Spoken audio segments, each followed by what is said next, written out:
منگل کے روز بنی گالہ میں عمران خان کی رہائش گاہ پر عرب نیوز کو ایک انٹرویو میں انہوں نے کہا کہ ان کا کبھی بھی ڈیل کرنے کا ارادہ نہیں تھا، وہ ڈیل سے نفرت کرتے ہیں، اگر کوئی ایسی تجویز دے تو وہ بہت ناراض ہو جاتے ہیں۔ انہوں نے عمران خان کا حوالہ دیتے ہوئے کہا کہ میں جیل میں مر جاؤں گا لیکن اپنا سر کبھی نہیں جھکاؤں گا۔ دیکھیں، خان صاحب نے اب یہ فیصلہ کر لیا ہے کہ زندگی موت میرے رب کے ہاتھ میں ہے، اگر یہ مجھے جیل میں مار بھی دیں میں ڈیل کر کے اس نظام سے کبھی بھی باہر نہیں آؤں گا، چاہے مجھے 30 برس اور جیل میں رہنا پڑے، مجھے اپنی زندگی کا آخری دن بھی اس جیل میں گزارنا پڑے، لیکن ڈیل کے ذریعے جیل کے دروازے نہیں کھلیں گے اور میرے اصول موقف کو جب تک یہ تسلیم نہیں کرتے۔ تو دوستو، یہ چیز ہمیشہ کے لیے سیٹل ڈاؤن ہو گئی ہے۔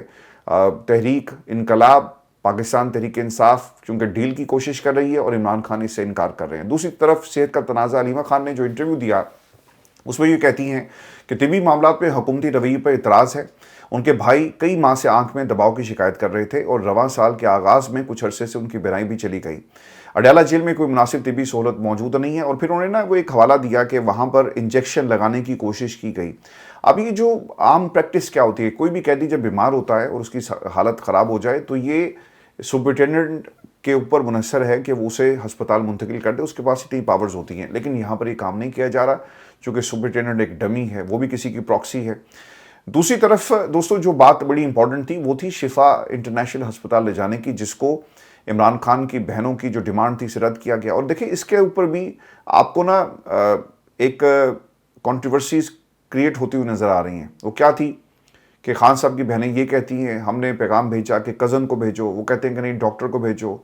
علیمہ خان نے جان بوجھ کر پارٹی کے لوگوں کو روک دیا۔ تو یہ باتیں آپ کو ہر لیول پر عمران خان کی بہنوں کے ساتھ نظر آئیں، کیونکہ بہنیں خان صاحب کی رہائی کے لیے، ان کی صحت کے لیے کوشش کر رہی ہیں اور پارٹی کے لوگوں کو شاید یہ قابل قبول نہیں ہے۔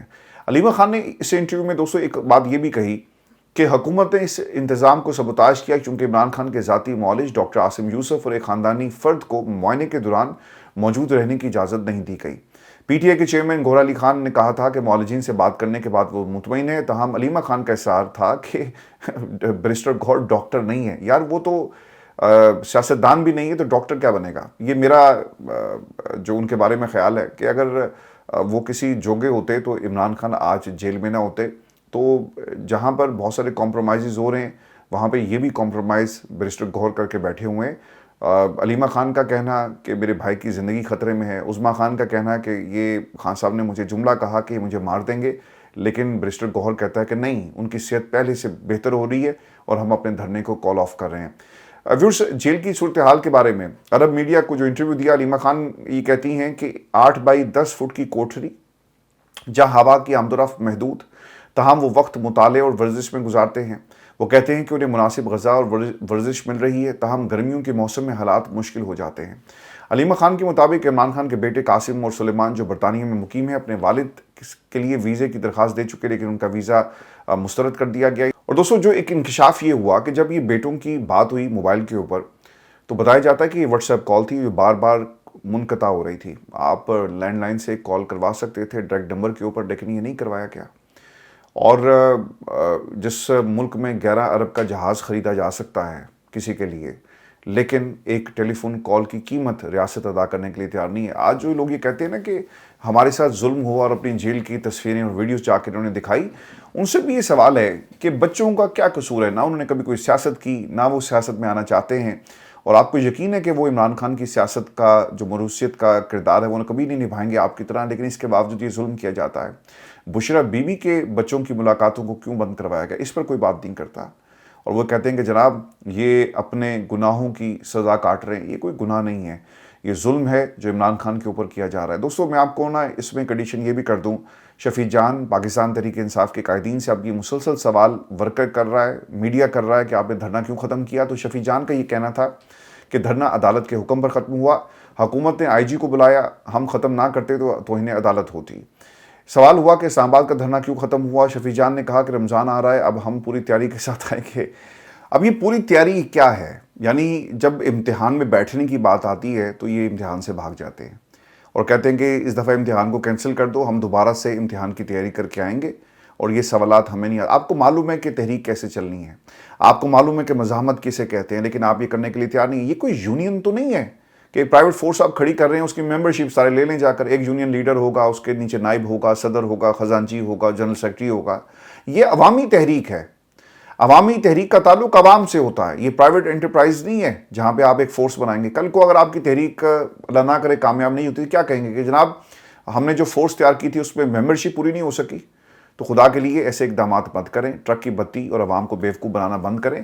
اب آپ کا سر احتساب ہوگا، چاہے وہ شفیع جان ہے یا کوئی اور ہے. پاکستان تحریک انصاف کے لوگ اس تحریک کو اس طرح سے نہیں چلا سکے. اب تو ہر شخص کو آپ ایک شک کی نگاہ سے دیکھنے پر مجبور ہو گئے. اور پاپولر سینٹیمنٹ جو جنرل پبلک ہے اس کا یہی ہے کہ ان سے نہیں ہو پائے گا. اور اگر یہ عمران خان کی تحریک چلائیں گے، اگلے 30 برس بھی لگے رہیں گے، عمران خان کی رہائی ان سے ناممکن ہے. یا تو دو طریقے ہیں سر، ڈیل کر لیں یا پھر مزاحمت کا طریقہ ہے. نہ یہ مزاحمت کرنے کی پوزیشن میں اور نہ ہی یہ ڈیل کو ایک آخری فیز میں لے جانے کی پوزیشن میں. وہاں پر بھی بہت سارے مسائل آپ کو نظر آئیں گے. تو سو علی امین گنڈا پور کا ایک انٹرویو، وہ یہ کہتے ہیں کہ جب محمود خان وزیر اعلیٰ تھے، دیکھیں یہ شخص ایک دم سے لانچ ہوا ہے اور وہ اپنی تعریفیں کر رہا ہے، قافلوں کی بات کر رہا ہے. وہ کیا کہتا ہے کہ جب محمود خان وزیر اعلیٰ تھے، میں اکیلا ساؤتھ سے 1200 گاڑیوں کے قافلے کے ساتھ ڈی چوک پہنچا. حکومت ہر بار ٹف ٹائم مجھے دیتی ہے. 9 مئی ہوا، ساری پارٹی بھاگ گئی، مجھے پارٹی کا صدر بنا دیا. میں نے الیکشن میں پارٹی کو نتیجہ نکال کر دیا. تاریخ میں پہلی بار ایک وزیر اعلیٰ استعفیٰ دے رہا تھا اور اس کا استعفیٰ منظور نہیں ہو رہا تھا. میں کرسی چھوڑ رہا تھا لیکن کرسی مجھے نہیں چھوڑ رہی تھی. سسٹم مجھے کہہ رہا تھا کہ نہیں جاؤ. اب وہ کہہ ہی رہے ہیں کہ میری قیادت میں پارٹی الیکشن بھی جیت جاتی ہے. وہ میری قیادت کے اندر لوگ باہر بھی نکلتے ہیں. میں 3 دفعہ ان کو نکال کر لے کر آیا. تو یہ میری قیادت تھی. دروازے بھی کھل رہے تھے، ملاقاتیں بھی ہو رہی تھی. اور اگر یہ سب کچھ نہیں آج ہو رہا تو پوچھے جا کر سہیل افریدی سے. تو یہ سہیل افریدی کے خلاف ایک پیرلل ایک اینٹی کھڑی کی گئی جس کا نام علی امین گنڈا پور ہے. اور اسے شاید میرے بھائی کو سمجھ نہیں آ رہی کہ علی امین گنڈا پور ان کے ساتھ کیا کر رہے ہیں. ایک تو آپ کچھ کر نہیں سکے، مزاحمت نہیں کر سکے، لوگوں کے دھرنے کو آگے پرولونگ نہیں کر سکے اور عید کے بعد معاملہ چلا گیا. اور دوسری طرف علی امین گنڈا پور آپ کے خلاف ایک سازش کر رہے ہیں جو شاید آپ کو نظر نہیں آ رہی، آپ دیکھنا نہیں چاہتے اور آپ کہتے ہیں کہ میں انتظار کروں گا. وادی تیرا کے آپریشن کا انہوں نے حوالہ دیا کہ میں سیاست چھوڑ دوں گا اگر ثابت ہو جائے کہ یہ میرا فیصلہ تھا. عمران خان نے، یہ بہت اہم جملہ ہے کہ عمران خان نے مجھے ایک پیغام بھیجوایا لیکن میں نے وہ کام کرنے سے انکار کر دیا. تو اس کا مطلب یہ ہوا کہ آپ میں اور علی امین گنڈا پور شیر افضل مروت میں کوئی فرق نہیں ہے. وہ بھی اسی قسم کی باتیں کرتا ہے. وہ لوگ جو پارٹی کو چھوڑ کر چلے گئے وہ بھی آج یہی باتیں کرتے ہیں، جس میں اسد عمر ہیں، باقی پارٹی کے لوگ ہیں. وہ یہ کہتے ہیں کہ خان صاحب ہم سے یہ کروانا چاہتے تھے لیکن ہم نے نہیں کیا. تو علی امین گنڈا پور ایک رانگ نمبر تھے، ایک رانگ نمبر ہیں. لیکن یاد رکھیں کہ سہیل افریدی صاحب نے اگر کچھ نہ کیا، جس طرح جنید اکبر صاحب کے بارے میں کہا جاتا تھا کہ وہ آئے ہیں تو نہ جانے ایک آگ کا دریا ہوگا اور یہ اس آگ کے دریا سے دیکھیں ہم کیسے نکلتے ہیں اور ایک سیلاب آ جائے گا اور یہ ہو جائے گا وہ ہو جائے گا. کچھ بھی نہیں ہوا. اور جنید اکبر صاحب بھی اسی طرح کے بیانات دیتے ہیں. اس سے زیادہ سر ان کی کوئی پارٹی کے اندر سے نہیں ہے. انفارچونیٹ ہوا ہے جو کچھ بھی ہوا اور ایک مومنٹم مکمل طور پہ تباہ و برباد کر دیا گیا. دوستو آپ کو میں خبر یہ بھی دے دوں کہ عمران خان کے کوارڈینیٹر پر فائرنگ کا معاملہ ہے. احمد نیازی کی گاڑی پر فائرنگ ہوئی ہے. ثوابی دھرنے سے واپسی پر یہ معاملہ ہوا اور سول کپڑوں میں لوگ تھے جنہوں نے گاڑی پر فائرنگ کی اور لوگوں کو لائن میں کھڑا کر کے وہ پوچھتے رہے ہیں کہ احمد نیازی ان میں سے کون ہے اور بندوقیں تان کر یہ سوال ان سے کیا گیا. ایک افسوسناک واقعہ. پاکستان تحریک انصاف اس مقدمے کو کیسے لڑتی ہے وہ صورتحال میں نے آپ کے سامنے رکھ دی. لیکن ایک بات یاد رکھیں کہ دنیا کے مختلف نیوز پیپرز عمران خان کو اپنی ہیڈ لائنز میں جگہ دے رہے ہیں. عمران خان کے ساتھ جو سلوک ہو رہا ہے، قید تنہائی اور انسانی حقوق کی پامالی اور ڈاکٹرز کا ایکسیس نہ دینا، یہ مجھے مار دیں گے. چاہے وہ بھارت ہو، چاہے وہ امریکہ ہو، چاہے وہ برطانیہ ہو، چاہے وہ دنیا کا کوئی بھی حصہ، یہ اخبارات میں آپ کو عمران خان نظر آئیں گے. اور یہ 50 سے زائد ایسے میڈیا آؤٹلیٹس ہیں جہاں پہ عمران خان کا یہ مقدمہ لڑا جا رہا ہے. اگر مقدمہ کوئی نہیں لڑا تو وہ پاکستان کے میڈیا میں نہیں لڑا جا رہا، یا پھر جو تحریک انصاف کی سچویشن تو آپ کے سامنے ہی ہے. آج ایک اور جو ایشو بہت ہی امپورٹنٹ تھا اور میں اس کے اوپر کافی عرصے سے کام بھی کر رہا ہوں، لیکن الجزیرہ کی ایک سٹوری آئی ہے جس میں ان تمام واقعات کو جگہ دی گئی ہے.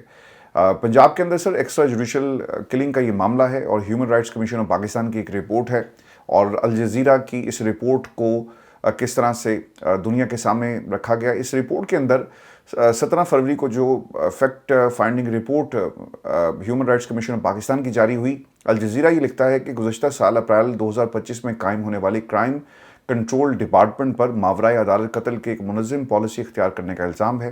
رپورٹ میں بہاولپور کی رہائشی زبیدہ بی بی کے خاندان کا واقعہ مرکزی مثال کے طور پر پیش کیا گیا، جن کے گھر پر گزشتہ نومبر مسلح اہلکاروں نے چھاپہ مار کر موبائل فون، نقدی، سونا، بیٹی کا جہیز تک ضبط کر لیا اور ان کے بیٹوں کو ساتھ لے گئے۔ 24 گھنٹوں کے اندر ان کے 3 بیٹے، عمران جس کی عمر 25 سال تھی، عرفان جو 23 سال جس کی عمر ہے، عدنان 18 اور 2 داماد پنجاب کے مختلف اضلاع میں الگ الگ پولیس مقابلوں میں ان کو مار دیا گیا۔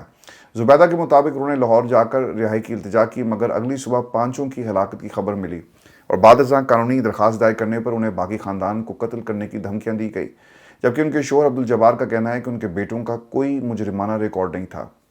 ایک کرائم ریکارڈ ہوتا ہے، اگر ایک مجرم یا پکڑا جاتا ہے نا تو اس کا ایک کرائم ریکارڈ بن جاتا ہے جس کے خلاف کوئی ایف آئی آر ہوتی ہے، تو وہ ریکارڈ موجود نہیں تھا، لیکن ان کو پانچوں کو مقابلے میں پار کر دیا گیا۔ اپریل سے دسمبر 2025 تک کم از کم 670 مقابلے ہوئے، جن میں 924 مشتبہ افراد مارے گئے۔ یہ تعداد 2024 کی سالانہ رپورٹ میں پنجاب اور سندھ دونوں میں مجموعی طور پر ہلاک ہونے والے 341 افراد سے کہیں زیادہ ہے۔ سی سی ڈی کو وزیر اعلیٰ پنجاب مریم نواز نے سیف پنجاب ویژن کے تحت سنگین اور منظم جرائم کے خاتمے کے لیے قائم کیا، اور چند ہفتوں میں ہی مقابلوں میں تیزی سے اضافہ ہوا اور 8 ماہ میں 900 سے زائد مشتبہ افراد مارے گئے۔ اچھا، اس میں جو پیٹرن ہے نا، یہ بڑا خطرناک ہے۔ ساتھیوں کی فائرنگ سے مارے گئے، آس پاس ساتھی موجود تھے، چھڑوانے کے لیے آئے، یہی آپ کو پیٹرن ملے گا ہر خبر کے اندر، ہر جو خبر میڈیا پہ چلتی ہے۔ تو یہ کمیشن نے اب اس کے اوپر سوال تو اٹھائے ہوئے ہیں، لیکن کیا یہ طریقہ ہے؟ مجرم سر جتنا مرضی بڑا ہو لیکن اس کو موقع دینا چاہیے۔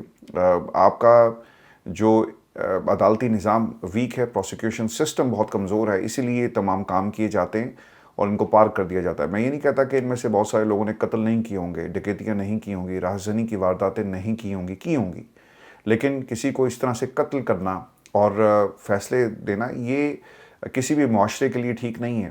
اور 800 کے قریب 900 کے قریب لوگوں کو آپ نے اس طرح مقابلوں میں پار کر دیا، یہ بہت ہی خطرناک معاملہ ہے۔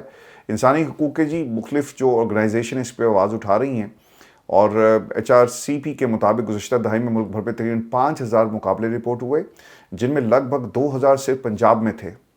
2020 سے 23 سالانہ تعداد 400 سے کم رہی، مگر 24 میں یہ بڑھ کر 1000 ہو گئی، جبکہ تازہ رپورٹ میں مقابلوں کی مجموعی تعداد کچھ کم مگر اموات نمایاں طور پر زیادہ بتائی گئی، جس سے صوبے میں قانون کی حکمرانی اور شہریوں کے حق زندگی پر سنگین سوالات اٹھتے ہیں۔ دیکھیں، پنجاب کے اندر نا معاملہ بھی یہ ہے کہ پاکستان تحریک انصاف ان ایشوز کو کیوں نہیں اٹھاتی ہے؟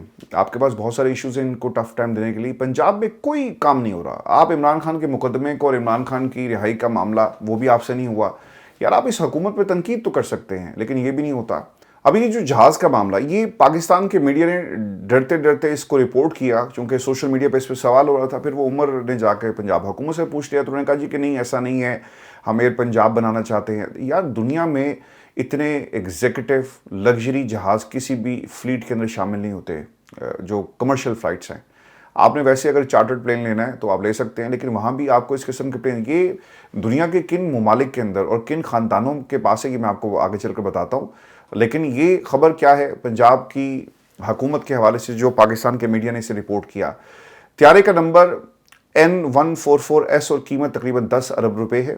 اس طیارے کا پاکستان میں سفر کا ریکارڈ بھی ہے۔ یہ طیارہ ابھی پاکستان میں رجسٹر نہیں ہوا، یہ امریکی رجسٹریشن پر ہے۔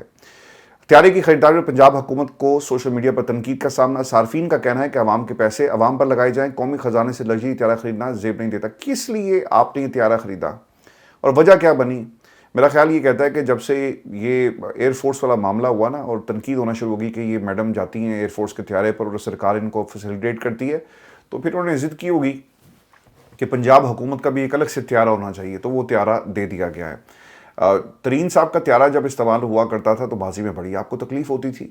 عمران خان نے کبھی بھی سرکار کے پیسے کو اس بے دردی سے استعمال نہیں کیا، بلکہ وہ باہر بھی جب گئے تو کمرشل فلائٹس کے اوپر سفر کیا گیا۔ بے شک وہ آپ اس کے اوپر تنقید کریں کہ جناب یہ تو ایک صرف دکھانے کے لیے تھا، ایک سٹنٹ تھا اور کچھ نہیں ہے، لیکن عمران خان نے یہ سب کچھ کر کے دکھایا۔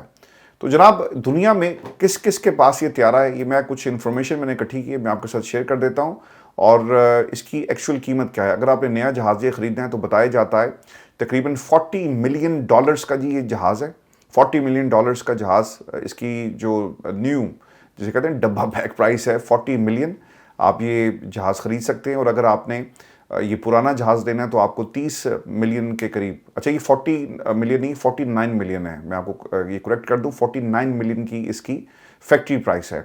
پھر اس کے بعد جو نئی رپورٹ ہے اس کے مطابق مینٹیننس کا جو خرچہ ہے وہ تقریباً بتایا جاتا ہے کہ وہ بھی اچھا خاصا ہے۔ ٹپکلی آپریٹنگ کاسٹ اس کی تقریباً کوئی $6,000 پر فلائٹ ہے، جس میں تقریباً another budgeting model shows 9,000 پر آور، $9,000 بھی ایک رپورٹ کے مطابق اس کی کاسٹ بتائی جاتی ہے۔ دنیا میں اب کون سی فیملیز اسے استعمال کرتی ہیں؟ قطر کی جی فیملیز کے پاس یہ ہے، قطر executive a major private jet charter arm of the Qatar Airways was the first international customer and took delivery of 2 G500s۔ یہ قطر کی ایک فیملی اور قطر کی فلیٹ میں بھی یہ شامل ہے، لیکن یہ ایگزیکٹو فلیٹس ہیں، ٹھیک ہے۔ پھر اس کے ساتھ ساتھ wealthy individual families the CEOs، اس میں ایک تو Tiger Woods, Bill Gates, Elon Musk, یہ کوئی معمولی لوگ نہیں ہیں، یہ ارب کھرب پتی لوگ ہیں جو اس جہاز کو استعمال کرتے ہیں، لیکن اب میڈم بھی استعمال کریں گی۔ تو دوستو اس پہ آپ نے کمنٹ کرنا ہے۔ آج میں نے کوشش کی کہ ٹائم ہم کم ویڈیو کا رکھیں، اس کو مزید ہم کم کریں گے۔ اپنا خیال رکھیں، اجازت دیجیے، اللہ کے بعد۔